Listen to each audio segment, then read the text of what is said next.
नमस्कार सिम्पल जीवन यात्राয় সবাইকে অনেক অনেক স্বাগত। তো সবাই কেমন আছো? আশা করি নিশ্চয়ই ভালো আছো। আমরাও খুব ভালো আছি। তো এই বিকাল এখন 4টার মতো বাজে, অফিস থেকে ফিরে এসে আর্যর সাথে একটু খেলা করছিলাম।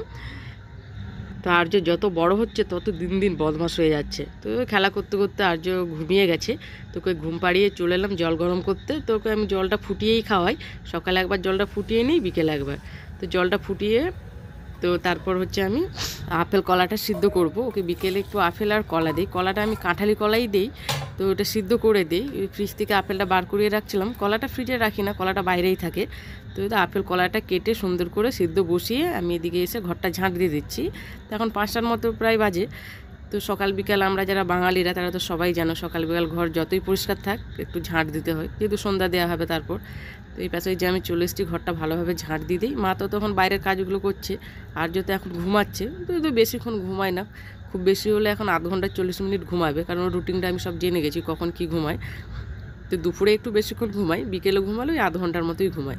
তো এই পাশে দেখো আপেল আর কলাটা প্রায় সিদ্ধ হয়ে গেছে সিদ্ধ। তো এটা হচ্ছে নামিয়ে রেখে দেবো, ঠান্ডা হতে হতো তখন কেউ উঠে যাবে। তো সিদ্ধটা নামিয়ে এই যে আমি চলে এসেছি এই গাছগুলোতে জল দিতে, কারণ ওই অনেক দিন হয়ে গেলে এই গাছগুলোতে জল দেওয়া হয়নি। 3-4 দিন ছাড়া আমি দিই। এই দুটো গাছ নিয়ে এসেছিলাম, পাতাবাহার বলে এই গাছগুলো, জানি না কী নাম, পাতাবাহারই তো বলে, যাই ভুলে গেছি। তো এনে আমি এগুলো সিঁড়ির মধ্যেই রেখে দিয়েছি। এগুলো নাকি ঠান্ডা জায়গায় লাগাতে হয়। তো আমি আর লাগাবার কোথাও জায়গা পাইনি, সিঁড়ির মধ্যে ওরকম টবেই পড়ে আছে। ভালোভাবে লাগালে হয়তো ভালো হতো। তো যাই ওই গাছগুলোতে জল দিয়ে তো তারপরে এই যে আমি চলে এসেছি, একটু চা খেয়ে নিই। চা খেয়ে তারপর রান্নাবান্না করব। তো এই যে সব কিছু আমি কেটে গুছিয়ে রেখে আর অন্যদিকে উনুনে ভাত বসিয়ে দিয়েছি।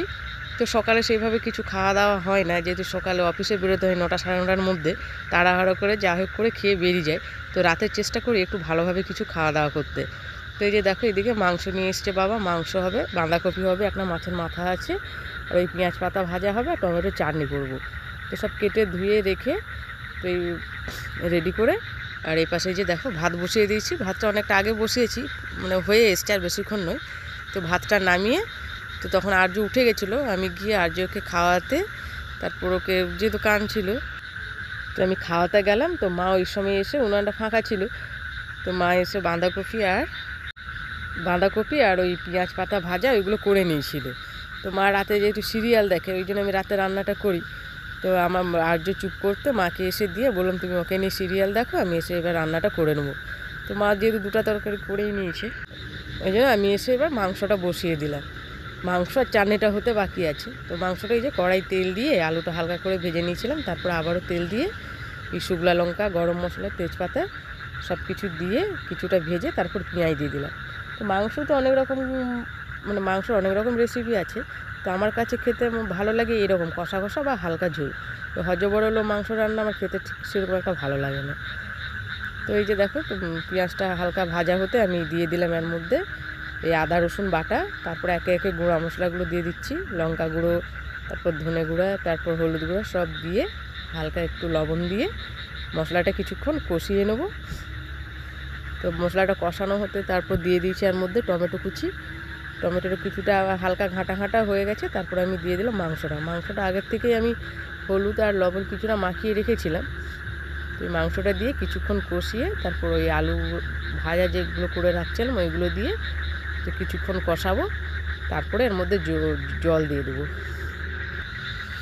যেহেতু আমি মটন খাই না, আমাদের ঘরে মাটনটা অনেকেই খায় না, খালি বাবা খায়, তার জন্য আমাদের মাটনটা খুব কমই হয়, এই চিকেনটা প্রায় হয়।